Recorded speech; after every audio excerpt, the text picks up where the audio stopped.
afternoon. Thank you for joining us. And can you start by telling me your name and your role at MODEC? Sure. My name is Rafael Fumis. I've been with MODEC for the last 12 years. I have been assigned as the country manager for MODEC in Guyana. And could you just give us an overview of MODEC's international operations and their significance within the global energy landscape? Sure. MODEC is an international floating solutions provider. We've been around for the last 50 years. And our business lines are divided in three. So the first one is construction and EPC of offshore production facilities. The second one is charter and ownership. And the third one is operation and maintenance of mainly FPSOs, but also FSOs. MODEC has been the preferred supplier for many of the major international oil companies who trust us with their production and operations across the globe. That's a big responsibility. Can you tell us how MODEC became involved here in Guyana and what role the company plays in the development of emerging oil and gas sector? Yeah, we've been targeting Guyana for a while. So since the first fields were discovered, we've been having discussions with companies. We've been coming to Guyana.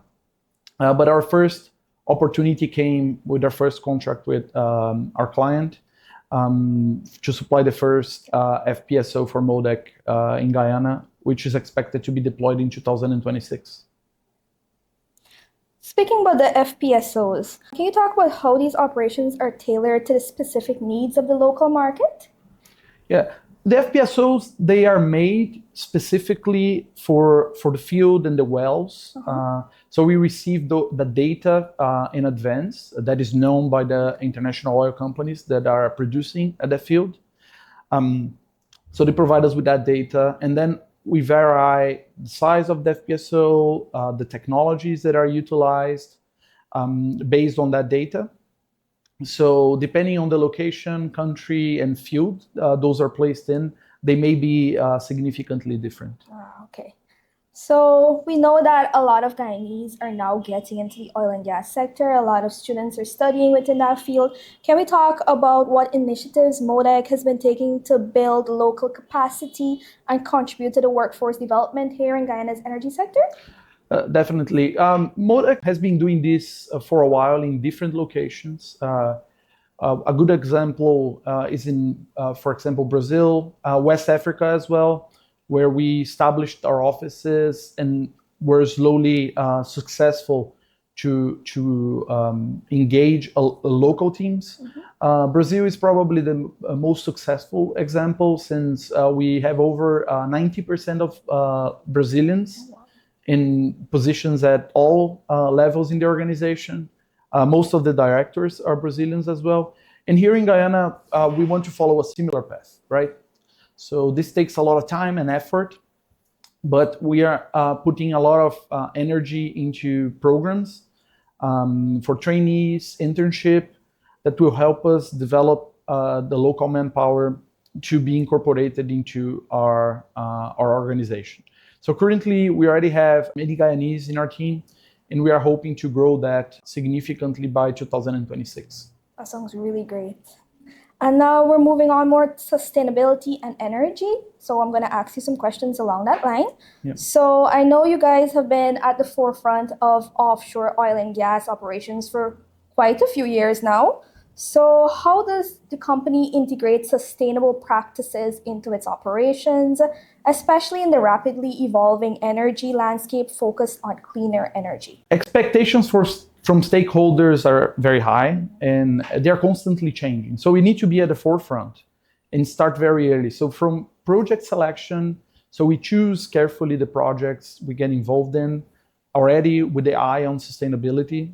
And then going for the design of our facilities, we implement industry-proven advanced technology in our facilities to make sure that those are efficient and they focus on carbon reduction. And during the operations, our processes and systems, they are all tailored to make sure that we are efficient, and we also develop a low carbon emission operation. As Guyana continues to develop its oil resources, How is MODEC contributing to the country's long-term sustainable energy goals? So MODEC's sustainability policy is very well aligned with Guyana's sustainability strategy. And I think a testament of that is the FPSO that we are deploying here. So we are carefully looking into the technologies that will be on that FPSO in alignment with our client, in alignment with the requirements from the environmental permits.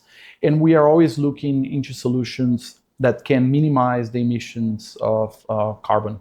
All right, so our next question is, what has been the economic impact of MODEC's presence in Guyana so far, particularly in terms of job creation, infrastructure development, and local partnerships? We're still small, but within the next couple of years, we're going to be growing very steeply. We're expecting to have 220 employees by 2026 with the arrival of the FPSO.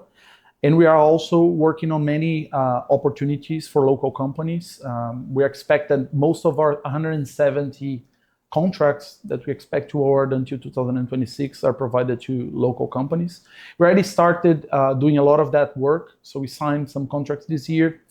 One in special was the fabrication of a steel structure that we hired 3 companies to fabricate 275 tons of steel, which will be incorporated onto the FPSO. So we have a very bright future and a lot of opportunities for local companies here in Guyana. And I love that. I love that we're incorporating local companies and giving them that opportunity to grow and develop in their sectors. So our next question is, for companies looking to partner with MODEC, what should they be aware of in terms of standards, expectations, and areas of collaboration? So the first thing is that they need to be capable to supply the services. They need to adhere to our strict compliance and safety requirements. We are conducting regular activities, public activities with suppliers and providing that information within vendor engagement forums where we explain what are the requirements, what we expect from suppliers, and we even help them to fill out our request for information. So the suppliers that are interested in participating in those processes, they can keep an eye on CLBD, the Center for Local Business Development website, as well as our vendor portal. They can access this on the www.modec.com/GUI suppliers, and all of our opportunities will be posted there. That's great. I hope businesses look out for these opportunities. So moving on to the International Business Conference, what motivated MODEC to come on board and attend the International Business Conference? It's a great opportunity, and I think it goes beyond the oil and gas industry, which is the industry that most of the events here in Guyana are focused on. And really is a great opportunity for us as a startup to get engaged with potential suppliers, with other businesses, learn from them and companies that have been here for longer, and also for us to share some of our global expertise.